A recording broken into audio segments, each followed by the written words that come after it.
Pernah nggak kalian mikir kalau misalnya kalian punya kesempatan buat ngulang waktu, hal apa sih yang pengen kalian ubah? Nilai ujian kah, mantan kah, atau bahkan jurusan kuliah?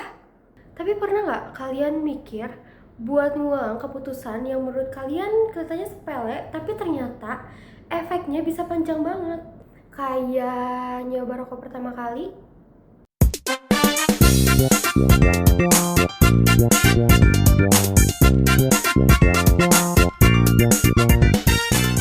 Halo teman-teman semua, aku Latania Sofa, mahasiswi Poltekkes Kemenkes Bandung, jurusan Farmasi Kesehatan. Aku pribadi bukan perokok, di rumah pun syukurnya nggak ada yang merokok. Tapi justru karena itu, aku penasaran, kenapa sih orang-orang masih memilih buat ngambil keputusan yang mereka sendiri tahu apa bahayanya buat diri sendiri dan orang lain, tapi masih aja dicoba. Beberapa hari yang lalu aku nonton film yang lagi rame banget belakangan ini jadi topik bahasan orang-orang, dan filmnya bagus banget dan juga cukup berkesan buat aku. Judulnya Sore. Teman-teman ada yang nonton? Gimana? Bagus gak filmnya? Jadi filmnya itu ceritanya tentang Jonathan, seorang tokoh yang kebiasaan-kebiasaan hidupnya itu dia menjadikan alkohol sebagai pelarian, dan juga dia terbiasa dengan merokok gitu. Dan juga dia sedang menjalankan hidupnya seperti biasa-biasa aja pada umumnya. Tiba-tiba besok harinya itu saat dia bangun tidur, ada seseorang di sampingnya. "Hai, aku Sore, istri kamu dari masa depan." Bingung dong. Tiba-tiba ada yang ngaku-ngaku jadi pasangan kita dari masa depan. Tapi ternyata Sore masuk ke masa lalunya Jonathan, ada tujuan yang ingin dia capai di sini. Jonathan ngerokok, Jonathan kecanduan alkohol, dan di masa depan Sore bilang Jonathan meninggal muda. Bukan karena kecelakaan, tapi karena penyakit yang perlahan dibangun dari kebiasaan-kebiasaan yang katanya cuma sesekali.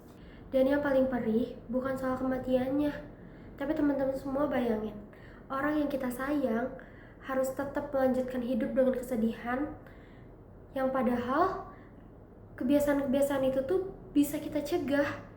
Kadang kita nggak sadar kalau rokok bukan cuma dia dan tubuhnya, tapi soal kita semua. Rokok bukan hanya asap dan gaya. Rokok itu bom waktu. Dari satu batang rokok ada lebih dari 7.000 zat kimia yang bisa menyusutkan otak, bisa merusak pembuluh darah. Ibaratnya perlahan tubuhnya nyiapin makam buat diri dia sendiri. WHO bilang rokok menyebabkan lebih dari 8 juta orang di setiap tahunnya, dan jutaan diantaranya adalah perokok pasif. Iya, orang yang bahkan gak pernah nyoba sama sekali, tapi mereka kena dampaknya. Anak-anak bayi yang baru lahir terkena pneumonia, terkena ISPA karena orang tuanya yang merokok. Aku emang bukan perokok, tapi aku peduli. Dan aku yakin kita semua bisa kok untuk peduli.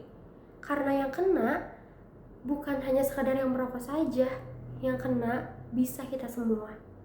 Teman-teman, hidup tuh kayak cerita, tapi sayangnya kita nggak bisa rewind, kita nggak bisa pencet tombol ulang lagi dari awal, atau kayak Sore yang ngomong, "Jo, 8 tahun dari sekarang kamu tuh bakal mati." Tapi kita tuh nggak bisa kayak gitu teman-teman, nggak bisa buat mulai lagi dari awal. Tapi kita masih bisa buat memilih, mau berusaha untuk rubah pola hidup kita dan hidup lebih lama, atau jadi tokoh dalam cerita tragis kayak Jonathan tadi. Aku di sini bukan hadir untuk ngatain, nyalahin, bahkan ngejudge teman-teman semua. Tapi aku di sini sebagai teman kalian semua, sebagai yang percaya kalau kita semua bisa untuk berubah. Maka aku tutup dengan satu pertanyaan, kalau kalian semua dikasih kesempatan buat ngulang kedua kalinya, mau tetap pilih rokok? Terima kasih banyak semua sudah nonton sampai akhir. Semoga setelah ini kita semua bukan hanya sekedar jadi penonton cerita, tapi kita bisa jadi penulis untuk cerita di diri kita sendiri. See you on the next video. Bye!